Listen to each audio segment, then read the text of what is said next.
G'day folks. It's July 2nd now. Happy Canada Day to anybody out there who's still Canadian. I'm just looking across this little ravine here at the wild geraniums and those yellow flowers on the rock wall. There's stuff above I don't want to show off, but this is the corner of my garden now. I pan slowly. Let the light adjust. This, right in the center of the screen, is the reason this is the corner of my garden now. This little arbutus was devastated by caterpillars, and I happened to be out here and notice it and took care of it, took all the dry leaves off of it, and now it's got some fresh growth coming up at the top. A fair amount of it. And I'm taking that as signs of a healthy recovery. I've been watering it and giving it booster juice, and then yesterday transplanted this nasturtium out of the doorway of my garden. The most prolific nasturtium I have was right in my doorway, and slowly taking it over. So I moved it out here. It doesn't look that great today. It's not standing up that well, but it just got transplanted yesterday. But nasturtiums are hardy, and even though there's an awful lot of vegetable mass on that, and not very much root that came with it, not very much clump of dirt that came with it, it would have been funny to see me walking down the lane here with it to plant it. But quite hardy, and they do really well for me getting transplanted.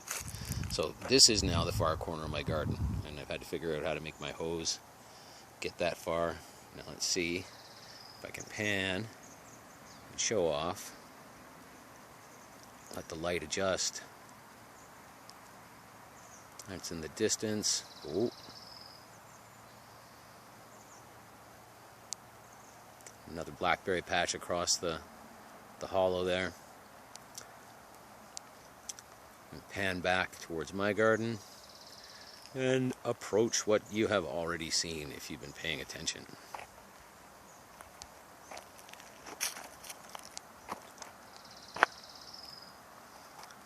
So step here, just down there, I cut a hole through the blackberries to knock them back to their one side.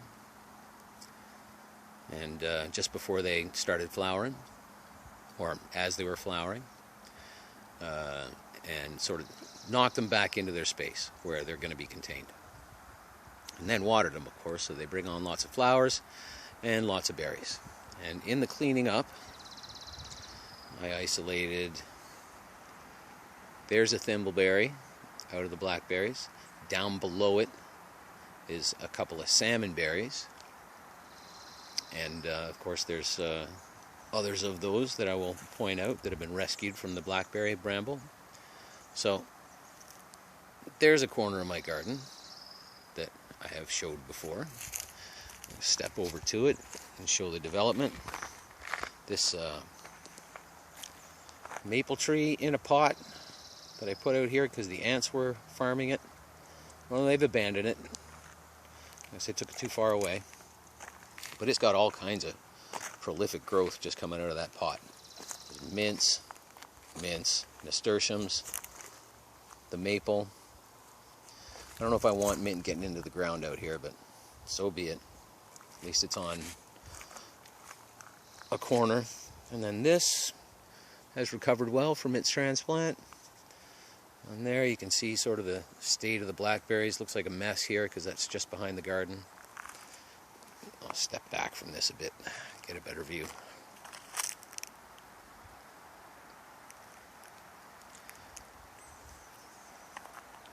So the moss that I planted is almost invisible because the grass has gone in and rooted in, and that's okay.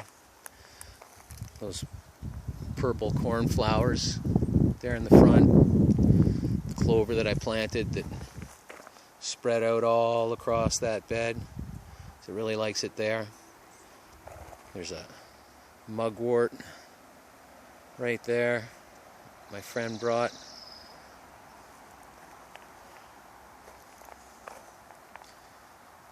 And these, of course, the motherwort, the valerian,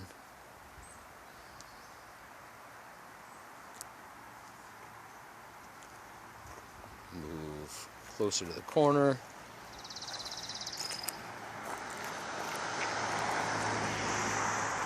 There's the willows that will become the willow fence. Right now they're just growing, but in the springtime I'll do something with them. There's that finished garden bed that I talked about in the last one. And what did I throw in there? A bunch of seeds, because I didn't really have big plants to put in there. So I think poppies. I think there's poppies in there.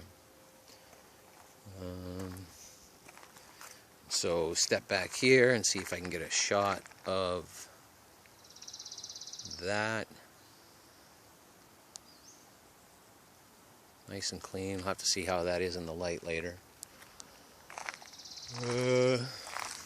This chunk over here, the other edge of the driveway, the things that I've planted in the ground are doing well. Nasturtium, purple clover, Japanese maple, feverfew, more feverfew, and then there's another Japanese maple and a lemon balm behind that. And then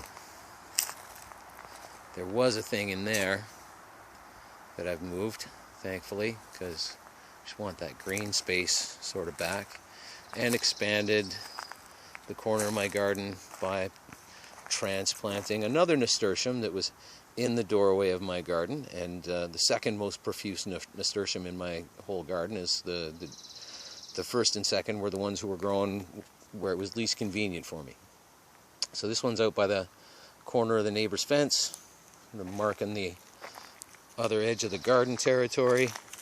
Not necessarily is that like a dominance hierarchy territory, but just the garden map in my head now includes that. And some of those same seeds that I scattered on the other garden bed, I threw down in this horseshoe at the base of this plum tree, which also needs lots of help. A little shot of the forest, which hasn't changed much.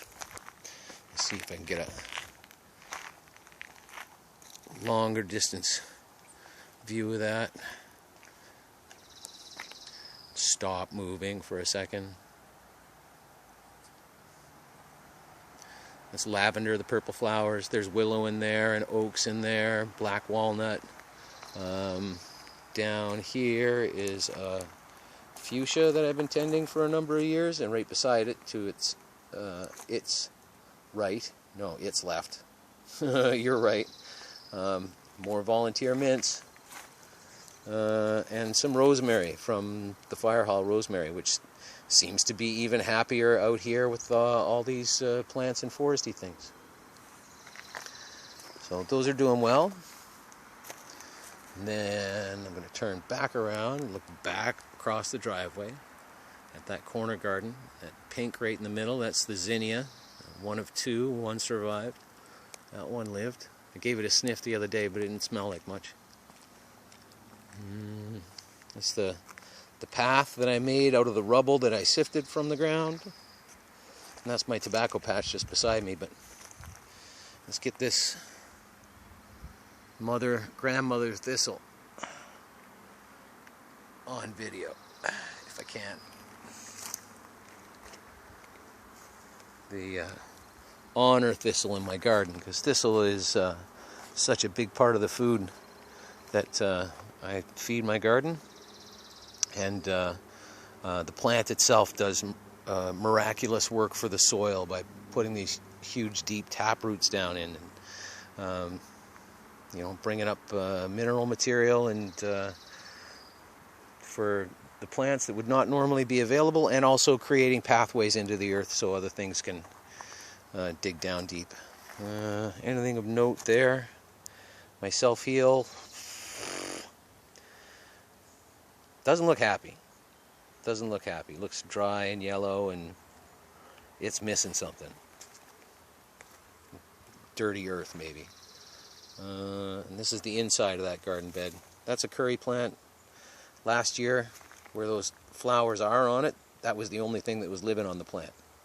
And so I decided to just let it live for a while, and then the rest of the plant came back and started growing again. And so at the end of this year, when that plant's done, I'm going to trim off the part that was alive from the body of the plant. I'll stick that into some willow water, so next year I'll have 2 of those. What's going on here? Lemon balm's flowering. Gotta see these nettle seeds. Gotta see these. Oh, shit, my foot. Keep stepping on stuff that I don't think should be there. So that's just one nettle stalk there. But look, got my nettles on my arms now. It is making me flinch. Look, they're like grapes. They're like clusters of grapes. The seeds are so thick. Now, these are good for an occasional food stuff, but you wouldn't want to eat like a handful of those. But you could take a little bit of those seeds and, you know, put them on your salad or something like that, and they add flavor. There's that comfrey still flowering. Anyways, I didn't want this to be a 20-minute video. The tobacco patch, which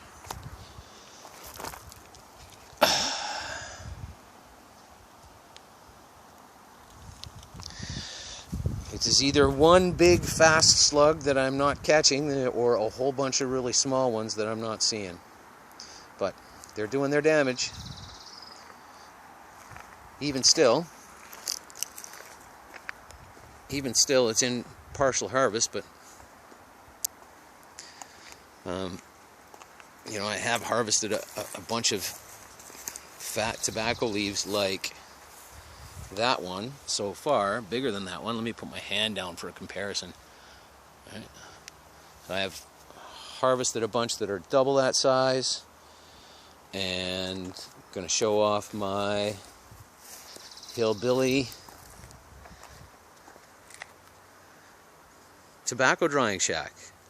So my dirt sifters on the wheelbarrow. I've got the tobaccos on paper in the dirt sifters with a piece of landscape cloth over the top to cut the direct heat, so they'll cure and toast.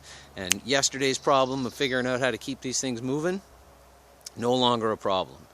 These things can be out here for 3 or 4 hours in the direct sun at this time of year, and they're not going to get hot enough to scorch. They're going to lose all kinds of moisture, and it has significantly lowered the amount of interaction that I have to have with the tobacco in the process.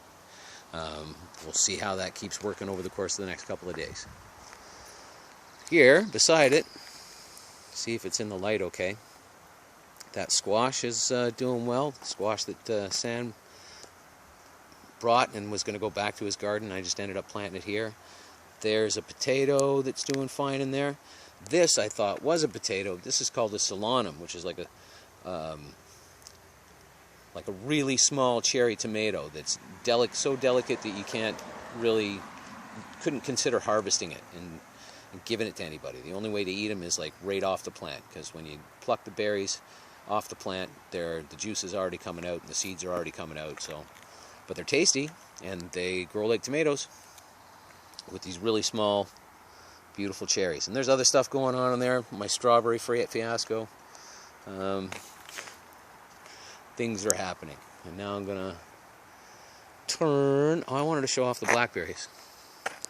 That blackberry patch. I was talking about that before. I cut them back just before they started flowering.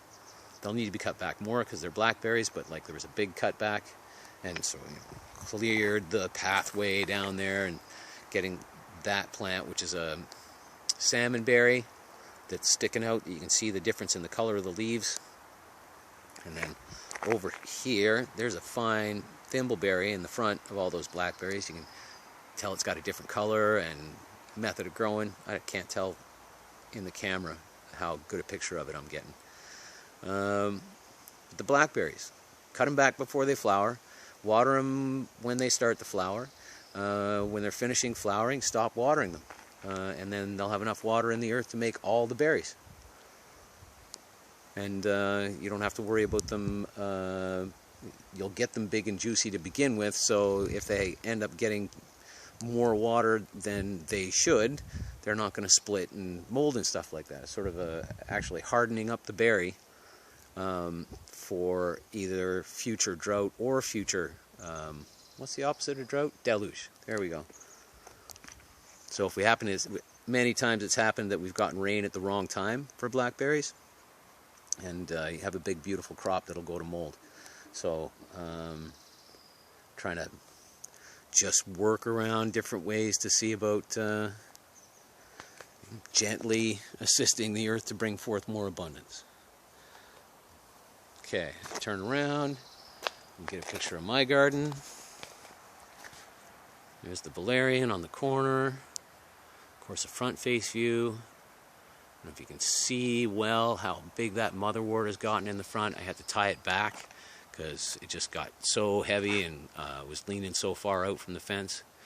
My peas have gotten so tall off the top of the fence that this morning I found the first pea top that fell over, and whatever wind was enough to knock it over, because it just, you know, some of those tops, they're bent over now, but they were a good 1.5 feet above the fence line.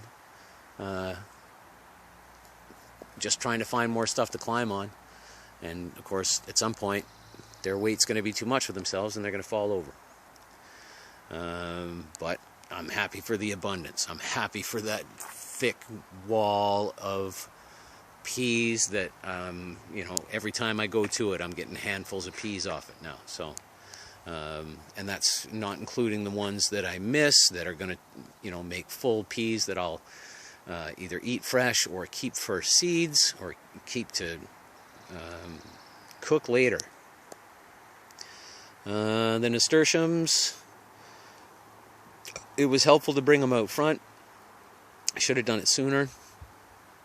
This front patch of soil, which is not very high quality soil to begin with, loses an awful lot of moisture from its, you know, being right beside the asphalt, and also with the constant winds here, it's pretty dry, and it's mostly sand soil in there, so it just loses moisture like crazy.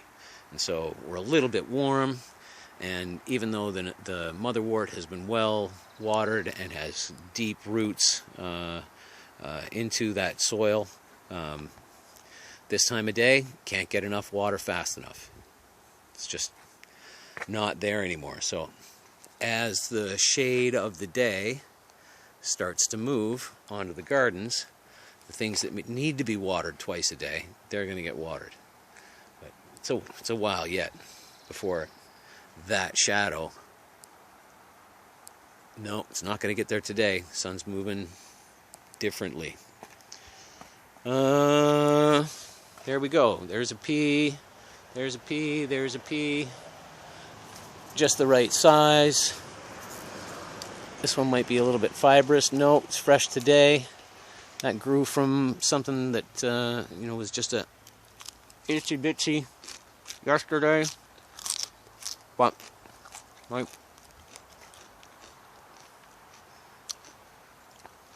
you can see them. I can see them. They're still in there. Nice long shot of the wall. Another one of those solanums that I thought was a potato. Let's see. Can I see that? Am I seeing it? Ah, there it is. These beautiful purple peas. I'm making my way to the gate of my garden. Oh. Let's see if the light will adjust.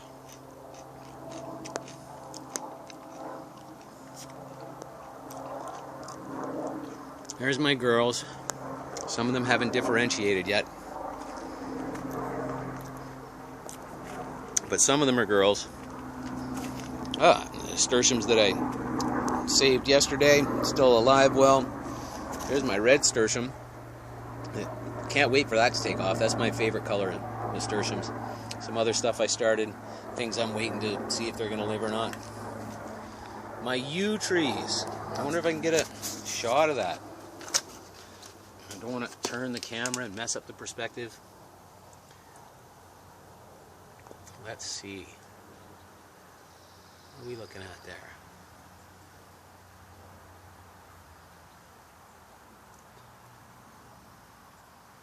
there's new growth on the yews. They mostly live back here in this shade. But I've been feeding them willow water for a couple of years. And they may have, magic of magics, spontaneously rooted themselves. I'm thinking that they would not be putting off new growth unless they were gathering nutrients from the soil. Here's one of my bean experiments that you can, or pea experiments. You can see all those. I can't reach them because the potatoes have blocked my way. So they're kind of getting neglected, but it's not really neglected because they're all going to turn into peas and seeds anyways. And, you know, I am getting my fill from other parts of the garden. But for the sake of showing off,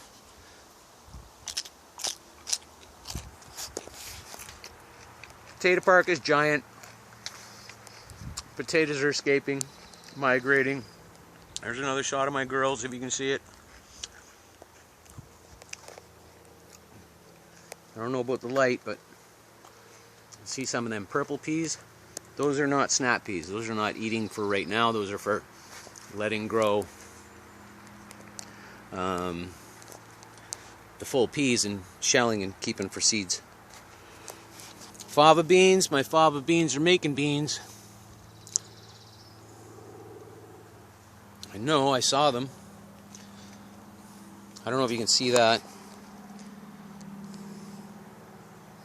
That tomato, that's one tomato.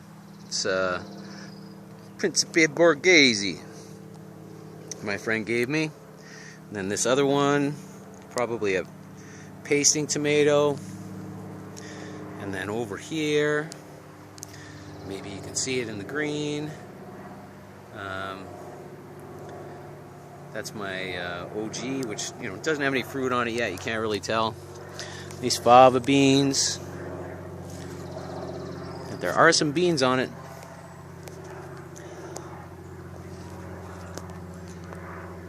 That valerian, making roots for medicine. See the nettles growing out of that ground. Those are good for food, fertilizer. This year I'm going to try and make rope out of them when I'm finished with them because they're going to end up in the compost anyways. But yeah, the nettles that are growing here this year will basically be pulled out of the ground and split into 2 or 3 pieces and replanted because I want nettle for my own food. I want nettle for fertilizer, and there are other uses for nettle other than, you know, drying it for tea, that I want to have an abundance of that to experiment with. And also, it's a soil conditioner. It's a nitrogen fixer. It's good for your garden, and it does sting like heck for people who don't have a ongoing relationship with it, but I have an ongoing relationship with it. I've been growing it in my garden for a number of years so that when I come in to tend my plants, I'm getting nettle stings. I think it has assisted me significantly in my various rehabs. What do we got here? Shadow of my head. Let's see if I can get out of the way of what it is that I'm trying to look at. So those 5 in the back, there's some ground cherries sticking up and more nettle, and there's some plants that I put in for my my landlord. There's some peas in there, some of the same peas that I'm growing, and I'm going to try setting them up to drape over his balcony and see how they turn out. And so there's peas and I think poppies in there or something. Not kale or anything like that. And there's some tomatoes that I clipped, and those are probably getting a little bit too much heat. Anyways, yeah, the Elecampane is not doing well. I need to move those into the sun. So this video is almost over, or out of the sun. If you can see it, there's butterflies frolicking. There's 3 in my field of vision right now that I'm trying to catch. I'm happy to see the butterflies come back. There's a bee that's coming back to the yard. Last couple of weeks, me and my gardener friends have been like, where's the bees? Where's the hummingbirds? Where's the butterflies? Now, those might be like cabbage moths or potato douchebags, or I'm not really sure what kind of names to give to the various things. I think they're potato douchebags because they're mostly hanging around those. But you know, I'm happy for the growth and the abundance and the continued life of this garden and the thriving that it brings me by working on it. Aho. All my relations. Have a good day, relatives.